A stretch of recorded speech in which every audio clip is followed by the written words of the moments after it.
بسم اللہ الرحمن الرحیم۔ السلام علیکم محترم ناظرین، لاکھوں کروڑوں درود و سلام نبی مکرم صلی اللہ علیہ وآلہ وسلم پر اور آپ صلی اللہ علیہ وآلہ وسلم کی آل پر۔ حضرت امام حسین علیہ السلام اور ان کے 72 ساتھیوں کی شہادت کے واقعات اور یزیدی فوج کے ظلم و ستم کی داستانیں، یہ سب ہماری تاریخ کا حصہ ہیں۔ واقعہ کربلا ایک ایسی دکھ بھری داستان ہے جسے سن کر انسانیت صدیوں سے خون کے آنسو رو رہی ہے۔ محترم ناظرین، نبی کریم صلی اللہ علیہ وآلہ وسلم کی پیشن گوئی کے مطابق آپ صلی اللہ علیہ وآلہ وسلم کے نواسے شیر خدا حضرت علی کرم اللہ وجہ الکریم کے بیٹے اور حضرت فاطمۃ الزہرا کے لگتے جگر امام مظلوم حضرت امام حسین علیہ السلام سن 61 ہجری میں بنو امیہ نے خاندانی عداوت اور حکومت کے لالچ میں آ کر ظلم کے ساتھ شہید کر دیا۔ امام حسین علیہ السلام اپنے 18 اہل بیت اور 72 ساتھیوں سمیت بے رحمی سے شہید کر دیے گئے۔ یہ اہل بیت طہارات کی آزمائش کا پہلا باب تھا۔ دوسرا باب امام حسین علیہ السلام کی عورتوں اور بچوں نے شام کے بازاروں میں قیدی بن کر دیا جب انہیں اسیر بنا کر یزید کے دربار میں پیش کیا گیا۔ محترم ناظرین، یہ تاریخ اسلام کا وہ لمحہ تھا جب ایک عورت کے خطبے نے اہل شام کے رونگٹے کھڑے کر دیے اور اس خطبے کے ایک ایک الفاظ میں جابر و ظالم حکومت کی ایک ایک اینٹ اور ستونوں کو ہلا کر رکھ دیا۔ واقعہ کربلا کو بعد میں آنے والے حکمران اور نازبیوں نے مست کر کے لوگوں کے ذہن سے مٹانے اور تاریخ کے اوراق سے ختم کر دینے کی لاکھ کوششیں کی،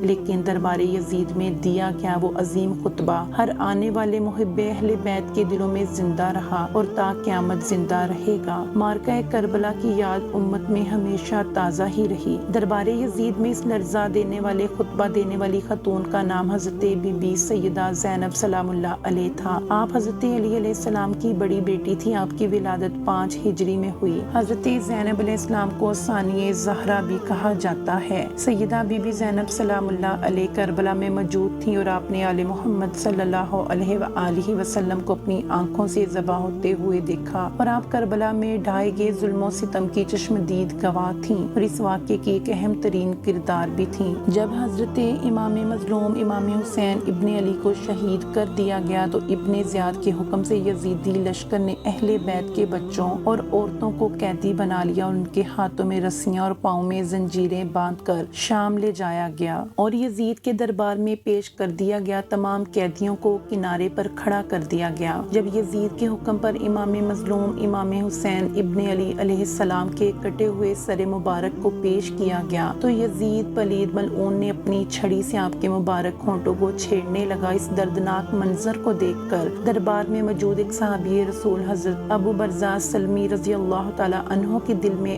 آگ لگ گئی اور انہوں نے یزید کو غصے سے فرمایا کہ اے یزید، تو جن مبارک ہونٹوں پر چھڑی پھیر رہا ہے، میں نے اپنی انہی آنکھوں سے رسول خدا محمد مصطفیٰ صلی اللہ علیہ وآلہ وسلم کو انہیں چومتے دیکھا ہے۔ یزید کو یہ سن کر بہت غصہ آیا۔ اس نے انہیں اپنے دربار سے گھسیٹ کر باہر دھکیلنے کا حکم دیا۔ پھر یزید اہل بیت کی شان کے خلاف شعر پڑھنے لگا اور ان کی برائی کرنے لگا۔ آخر کار سیدہ بی بی زینب سلام اللہ علیہ سے رہا نہ گیا اور شیر خدا کی باپردہ بیٹی باہر آئیں اور اپنے والد محترم جناب مولا علی کرم اللہ وجہ الکریم کی طرح ایسے دھاڑا کہ مورخین لکھتے ہیں کہ سیدہ بی بی زینب سلام اللہ علیہ کا خطبہ سن کر ایسا لگتا تھا کہ مولا علی علیہ السلام بول رہے ہوں۔ بی بی سیدہ زینب بنت علی نے خطبہ شروع کیا۔ آپ نے فرمایا، سب تعریفیں اسی خالق و مالک وحدہ لا شریک کے لیے ہیں جو کائنات کا پیدا کرنے والا ہے، اور اللہ تعالیٰ کی رحمتیں نازل ہوں میرے پیارے آقا محمد مصطفیٰ صلی اللہ علیہ وآلہ وسلم پر، ان کی پاکیزہ اطہر اہل بیت پر۔ اما بعد، بالآخر ان لوگوں کا انجام بہت برا ہے جنہوں نے اپنے دامن حیات کو برائیوں کی سیاہی سے داغدار کیا، اپنے رب کی نازل کردہ آیات کی تکذیب کی اور مذاق اڑایا۔ اے یزید، کیا تو سمجھتا ہے کہ تو نے آل رسول پر ظلم کر کے زمین کے گوشے اور آسمان کے کنارے تنگ کر دیے ہیں اور رسول خدا صلی اللہ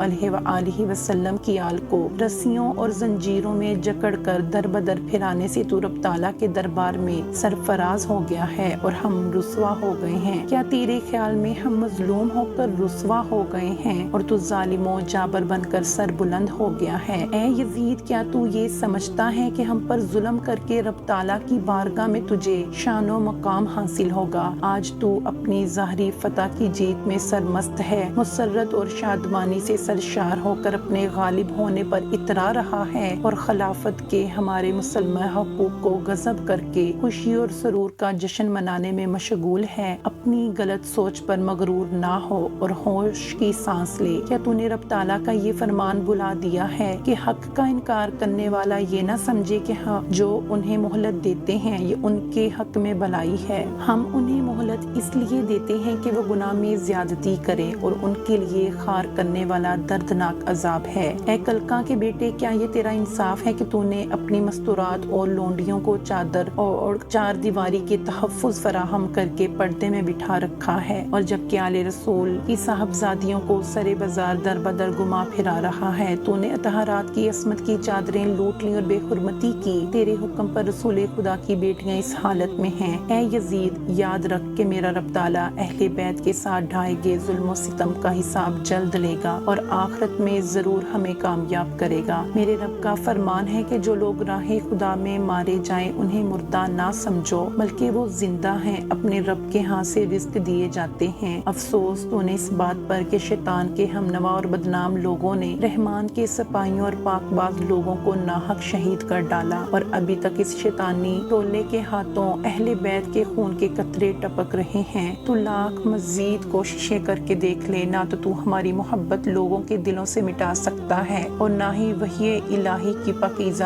آثار محو کر سکتا ہے۔ تو یہ خیال خام اپنے دل سے نکال دے کہ ظاہری سازی کے ذریعے ہماری شان و منزلت کو پالے گا۔ تو نے جس گناہ نے جرم کا ارتکاب کیا ہے اس کا بدنما داغ اپنے دامن سے تا قیامت نہیں دھو پائے گا۔ تیرا نظریہ نہایت کمزور اور گھٹیا ہے۔ تیری حکومت میں گنتی کے چند دن باقی ہیں، تیرے سبھی ساتھی تیرا ساتھ چھوڑ جائیں گے، تیرے پاس اس دن حسرت اور پشیمانی کے سوا کچھ بھی نہیں بچے گا جب منادی ندا کرے گا کہ ظالموں ستم گر لوگوں کے لیے خدا کی لعنت ہے۔ اس خطبے کے بعد یزید کے دربار کی حالت یہ تھی کہ یزید کے دربار میں موجود سبھی لوگ چیخو پکار کرنے لگے، رونے لگے، اور اہل شام کی نگاہوں میں بنو امیہ کے خلاف بغاوت کے شعلے بھڑک اٹھے تھے۔ اللہ رب العزت سے دعا ہے کہ اللہ تعالی ہم سب کو ایمان کی دولت نصیب فرمائے اور اہل بیت آل رسول صلی اللہ علیہ وآلہ وسلم کا سچا عشق اور محبت عطا فرمائے۔ محترم ناظرین، آپ کو آج کی ہماری یہ ویڈیو پسند آئی ہو تو ویڈیو کو زیادہ سے زیادہ لائک کریے گا، شیئر کریے گا، اور چینل پر نئے ہیں تو چینل کو سبسکرائب کرنا نہ بھولیے گا۔